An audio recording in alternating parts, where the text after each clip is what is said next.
రవి గారు మీతో మరి కాసేపట్లో మాట్లాడదాం. మనతోటి సీనియర్ జర్నలిస్ట్ అక్షర్ సచిన్ గారు ఉన్నారు, ఆయనతో మాట్లాడదాం. Akshar Sachin garu, good evening sir. Sir good evening sir. మీకు అక్కడ కనవని పెద్దలందరూ కూడా good evening sir. Akshar Sachin garu, ఈరోజు జగన్మోహన్ రెడ్డి గారు మాట్లాడింది మీరు వినే ఉంటారు. మనం గతం 2 రోజుల క్రితం కూడా మనం మాట్లాడుకున్నాం. మరి ప్రభుత్వం కక్ష సాధింపు చర్యలకు దిగుతుందని చెప్పి వైసీపీ నేతలందరూ కూడా బాధపడుతున్నారు. ఇది కరెక్ట్ కాదు, ప్రజాస్వామ్యంలో ఇది కరెక్ట్ కాదు, మేము దీన్ని తీవ్రంగా ఖండిస్తున్నామని కూడా జగన్మోహన్ రెడ్డి గారు చెప్పారు. దీన్ని ఎలా చూస్తారు మీరు? సార్, తన పార్టీ కార్యకర్తల మీద కానీ తన పార్టీ మీద కానీ ఏదన్నా కక్ష సాధింపు చర్యలు వచ్చినప్పుడు లేదా తన పార్టీ నాయకులకి నష్టం జరిగినప్పుడు జగన్మోహన్ రెడ్డి గారు వచ్చి అండగా నిలబడడం, ప్రెస్ మీట్ పెట్టి ఖండించడం తప్పు ఏమీ లేదండి, దాన్ని సమర్థించాలి. అయితే ఇక్కడ వాస్తవం ఏంటంటే జగన్మోహన్ రెడ్డి గారి మీద ఇవే కాదండి అనేక ఆరోపణలు వస్తున్నాయి. ఆర్థిక అవకతవకలు జరిగినాయి, DDR బాండ్ల వరకు వేల కోట్లు దోచిచ్చారు, లేదా 135,000 కోట్ల బియ్యం సీజ్ చేశారు, 150 కోట్లు విలువైన బియ్యం సీజ్ చేశారు. ఇంకో పక్క నేపాల్లో ఎర్రచందనం పట్టివేశారు, కొన్ని వేల మెట్రిక్ టన్నులని. తన PCB ఫైల్స్ మీద తాళం చేసేసారు. పోలీస్ కమిషనర్ ఆఫీసులు కూడా తనఖా పెట్టేసి డబ్బులు తెచ్చేశారు. పంచాయతీలో వేల కోట్ల నిధులు గోల్మాల్ అయినాయి. ఇలా ఎన్నో ఆరోపణలు వచ్చినాయి. దీనికి దేనికి కూడా సమాధానం చెప్పలేదు సార్ జగన్మోహన్ రెడ్డి గారు. పోలవరంలో కానీ అమరావతిలో కానీ అన్యాయం చేశారు, 1000 కోట్లు గోల్మాల్ అయినాయి అన్న ఆరోపణగా సమాధానం చెప్పకుండా ఒక పిల్లి రామకృష్ణారెడ్డి గారి చేసిన దాని గురించి సమర్థించడానికి రావడం ఎంత వరకు సబబు? పైగా ఆయన వచ్చి ఏమంటారు, అవునయ్యా ఇది ఈవీఎం ఇంటి బదులు కొట్టారు, అక్కడ రిగ్గింగ్ చేస్తుంటే చూస్తూ ఉండలేక ఈవీఎం బదులు కొట్టాడు. అంటే రిగ్గింగ్ చేస్తుంటే పోలీస్ కంప్లైంట్ ఇస్తారా, ఎలక్షన్ కమిషనర్ కంప్లైంట్ ఇస్తారా, లేదా ఈవీఎం బదులు కొడతారా? ఒక రాష్ట్ర ముఖ్యమంత్రి శాంతి భద్రతలను చేతిలో పెట్టి సాధారణ పరిపాలన చేతిలో 5 సంవత్సరాలు పరిపాలించిన వ్యక్తి, ఒక రాజ్యాంగ సంరక్షకుడుగా ఉన్న ఒక మాజీ ముఖ్యమంత్రి మాట్లాడాల్సిన మాటలేనా? అవునయ్యా ఈవీఎం బదులు కొడితే తప్పేంటి అన్నట్టు మాట్లాడతారా? కేసు పెడతారా, లేకపోతే ఈవీఎం బదులు కొట్టడం సమర్థిస్తారా? దాని మీద బెయిల్ నుంచి బయటకు వచ్చినప్పటికీ కూడా సత్యం గారు, దాని మీద నుంచి బెయిల్ మీద బయటకు వచ్చినప్పటికి కూడా మా మీదే కొట్టి మా నాయకులనే గాయపరిచి తమ మీద కొట్టినట్టుగా రివర్స్ కేసు పెట్టిన పరిస్థితి అని చెప్పారు. సార్ దాన్ని కోర్టుకెళ్ళండి సార్. నీవు నేర్పిన విద్యే కదా నీరదాకా అని నిన్నటి వరకు మీరు చేసిందే కదా, మీరు చేసిందే కదా. జనసేన వాళ్ళు, టీడీపీ వాళ్ళు, కాంగ్రెస్ వాళ్ళు, బీజేపీ వాళ్ళు కొట్టి తిరిగి మీరే కేసులు పెట్టేవారు.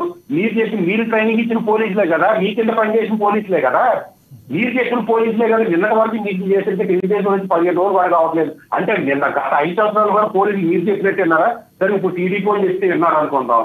అంటే ఇప్పుడు పోలీసు అలా వాడుకున్నారా? ఏం మెసేజ్? అక్షర్ సచిన్ గారు, రేగడి లక్ష్మణరావు గారు ఎంత నిజంగా మాట్లాడుతున్నారు మీరు? 29 మంది ఆఫీసర్లు మార్చారు. పురంధేశ్వర గారు మరీ లేఖ రాసి మరీ మార్పించారు. ఎక్కడెక్కడైతే ఎస్పీలు, డిఎస్పీలు, సిఐలు, ఎస్ఐలు మారారో అక్కడ మాత్రమే ఒక అల్లర్లు జరిగినాయి. రాష్ట్ర వ్యాప్తంగా అల్లర్లు జరగల. మార్చర్ల, తాడిపత్రి, అలాగే మా చూసుకుంటే తిరుపతిలో ఎక్కడైతే ఆఫీసర్లు మారారో అక్కడ గొడవలు జరిగినాయి.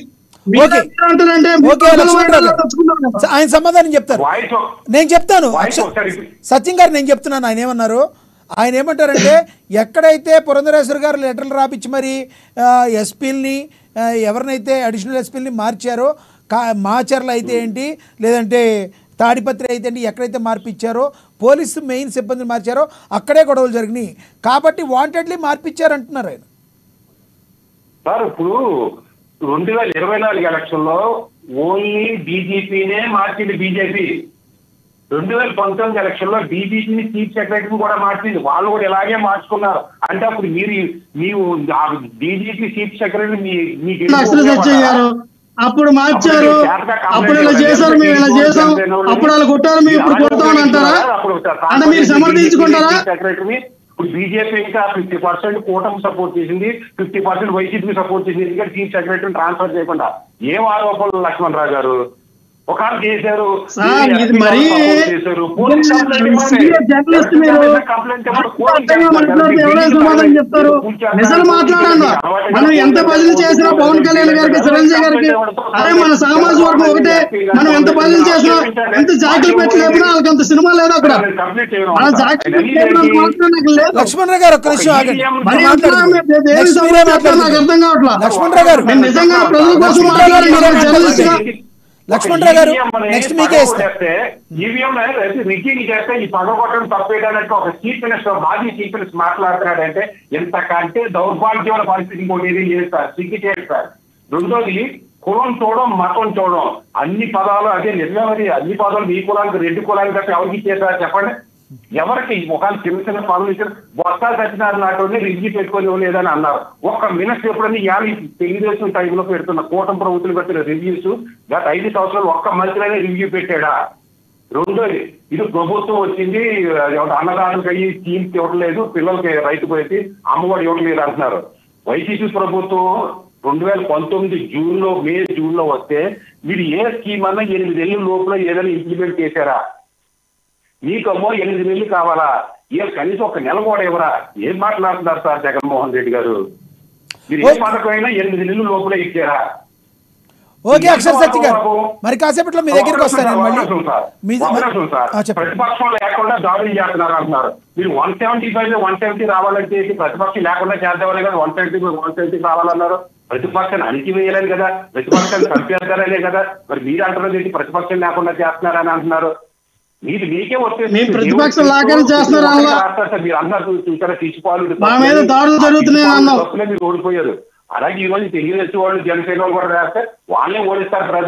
ప్రజలు సంక్షేమ పథకాలు ఓట్లు వేయడం లేదు. గతంలో ఎగ్జామ్ చెప్పి పరిపాలన చూసేస్తున్నారు. 2019 చంద్రబాబు నాయుడు సంక్షేమ పథకాలతో గెలవలేదు. 2024 జగన్మోహన్ రెడ్డి సంక్షేమ పథకాలతో గెలవలేదు. పరిపాలన బాగా చేయలేదు కాబట్టి జగన్మోహన్ రెడ్డి గారు ఓడిపోయారు. అది తెలుసుకోకుండా మీరు మాట్లాడడం అనేది చాలా కొన్ని విచారకరమైన విషయం. అది వైసీపీ నాయకులు తెలుసుకోవాలి. లక్ష్మణరావు గారు ప్లీజ్.